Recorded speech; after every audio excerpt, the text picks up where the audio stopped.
One sunny afternoon, Max was sitting at his desk, happily drawing. But suddenly, his red crayon stopped working. The flower in his picture turned gray. "Huh? Why can't I draw in color anymore?" Max said. Then, little by little, the colors in his room started to fade too. "What's going on?" he gasped. His drawing fluttered to the floor. It began to glow, and then a swirl of light pulled Max right inside. The land of lost colors.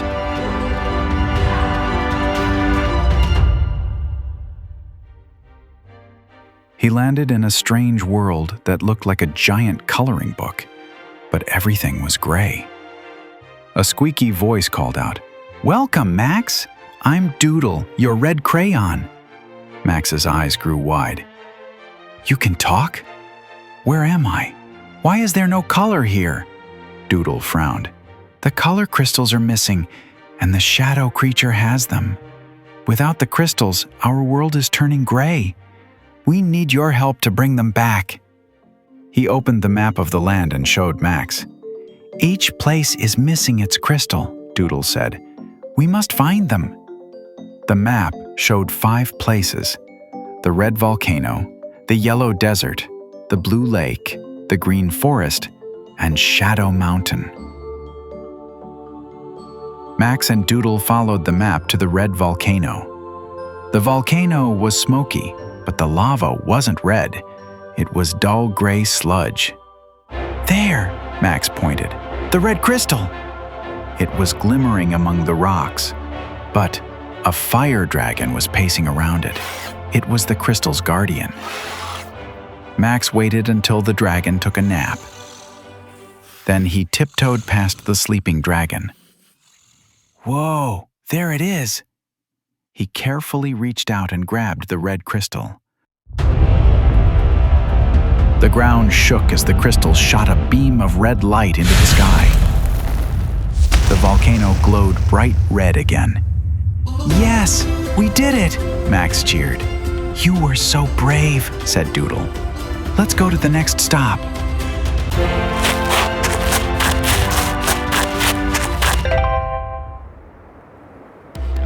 They arrived at a dry, colorless desert. "Whoa, this place feels so empty," Max whispered. A tiny sunbird fluttered over, looking tired. "I can't find the yellow crystal," she said sadly. "Without it, we have no sunshine." "Don't worry," Max said gently. "I'm here to help."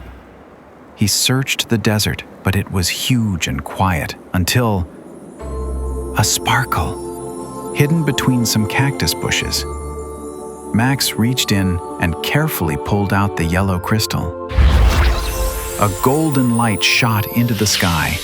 The sun blazed bright, and the desert came back to life. The tiny sunbird flew happily around Max and Doodle. "Thank you so much, Max. Now go help our friends in the Blue Lake."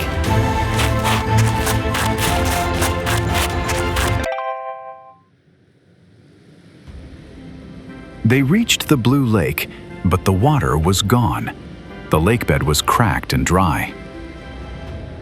"Fish can't live without water," Max said sadly. A small fish floated over in a bubble. "The blue crystal is trapped inside that bubble," it cried. "I can't pop it. The bubble is too strong. Without it, we can't survive." Max looked up. The crystal bubble was floating too high.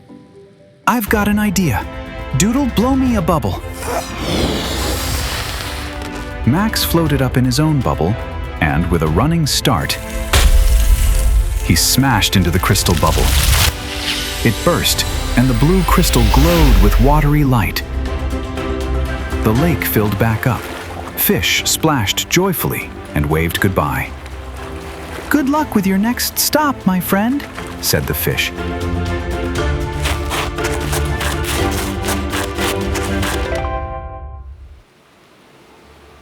Max and Doodle walked into the forest. It was quiet and gray. The trees had no leaves, and animals lay on the ground tired and hungry. A slow-moving turtle crawled up to Max. "We're starving without the green grass," he said softly. Max looked up and saw the green crystal tangled in thorny vines. "We can't reach the crystal. It's too high up in the tree." "But I have an idea. Doodle, draw a ladder." Doodle drew a ladder and a pair of scissors, too. Max climbed up, snipped the vines, and pulled out the crystal. A beam of green light lit up the forest. The trees grew full and green, and animals danced joyfully around them. "The volcano has red lava, the desert has sun, the lake has water, and the forest is full of life again," Max said. "There's only one last place to go."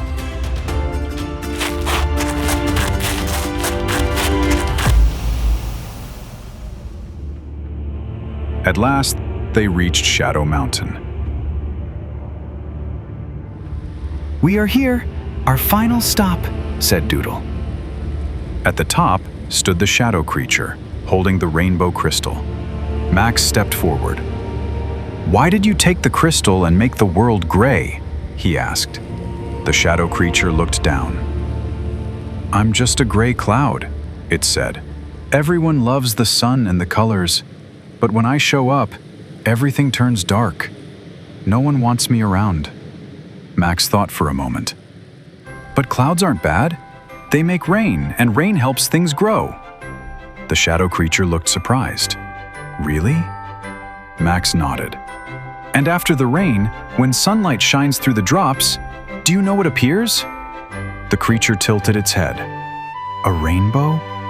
"Exactly," Max smiled. "Without clouds like you, there would be no rainbows."